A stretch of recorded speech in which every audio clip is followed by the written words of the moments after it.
स्वागत है आप सबका एमबीएन न्यूज़ नेटवर्क पर।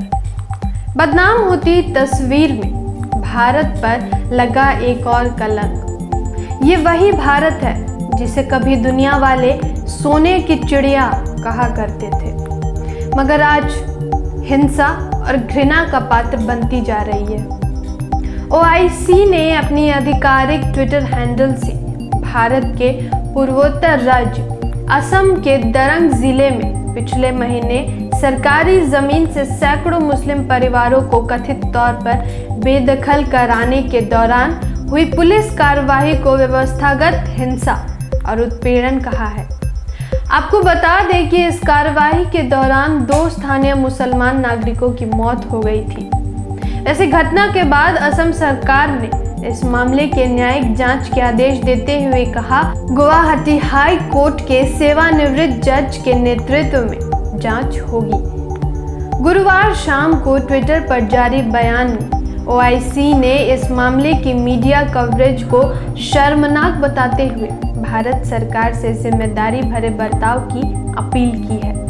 ऑर्गेनाइजेशन ऑफ इस्लामिक कंट्रीज ने अपने बयान में भारत सरकार से मुसलमान अल्पसंख्यकों को सुरक्षा मुहैया कराने और उनके सभी धार्मिक और सामाजिक मौलिक अधिकारों का सम्मान कराने की अपील की है। बयान में यह भी कहा गया है कि राष्ट्रीय संप्रभुता के भीतर किसी मुद्दे को सुलझाने का सबसे बेहतरीन जरिया आपसी बातचीत ही है। सितंबर महीने की 23 तारीख को असम के दरंग जिले की पुलिस धौलपुर नामक गांव में अवैध अतिक्रमण हटाने गई थी, लेकिन यहां पुलिस और अतिक्रमणकारियों के बीच हिंसा होने की वजह से 2 लोगों की जान चली गई। बता दें कि दरंग जिले में एसपी सुशांत बिस्वा शर्मा हैं, जो असम के मुख्यमंत्री हेमंत बिस्वा शर्मा के छोटे भाई हैं। कुछ दिनों पहले इस गांव के लोगों की जिंदगी सामान्य थी, लेकिन 23 सितंबर को असम सरकार के आदेश पर अवैध अतिक्रमण के खिलाफ पुलिस कार्रवाई और ग्रामीणों के साथ हिंसक झड़प ने पूरे गांव को उजाड़ कर रख दिया।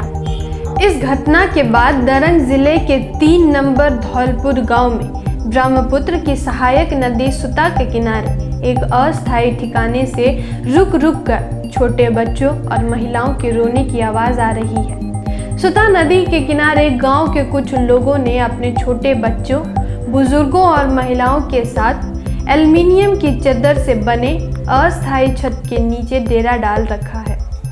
इन्हीं में से एक घर के बाहर किसी के रोने की आवाज़ सुनाई पड़ रही थी।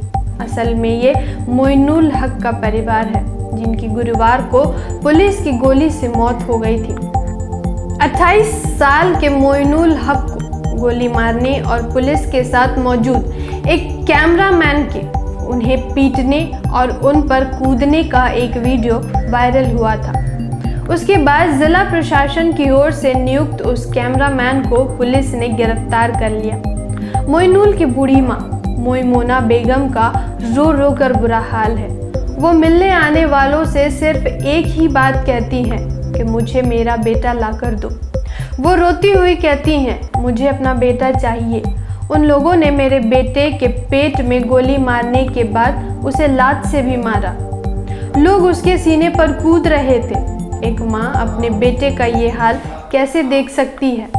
मैंने वो वीडियो नहीं देखा, लेकिन मुझे गांव के लोग आकर बताते रहते हैं। उसे मारने के बाद वे लोग उसे घसीटते हुए ले गए। मोइनुल के 3 छोटे बच्चे हैं। 66 साल की मोइमुना कहती है, मोइनुल दिहाड़ी मजदूर कर हम सबका पेट पालता था। उसके 3 छोटे छोटे बच्चे हैं। अब उनका ख्याल कौन रखेगा? हमारा परिवार अब कैसे जिंदा रहेगा? जब से मोइनुल गया है, किसी ने खाना तक नहीं खाया है। उन लोगों ने हमारा घर तोड़ दिया और मेरे बेटे को भी मार दिया। हम इसी देश के नागरिक हैं। यही हमारी ज़मीन और घर था। मेरा और किसी जगह घर नहीं है। सब कुछ यही है। मेरा जन्म इसी देश में हुआ। हम सभी के नाम एनआरसी में आया है। फिर हमारे साथ ही ऐसा क्यों किया जा रहा है? व्यक्ति पर इस तरह कैसे कोई कूद सकता है? ये कितनी क्रूर बात है।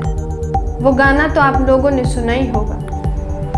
ऐसा देश है मेरा, हो ऐसा देश है मेरा। आप लोगों के लिए उस गाने के शब्दों को बदल देते हैं। कैसा देश है मेरा, हो कैसा देश है मेरा। हम फिर मिलेंगे एक नए विश्लेषण के साथ।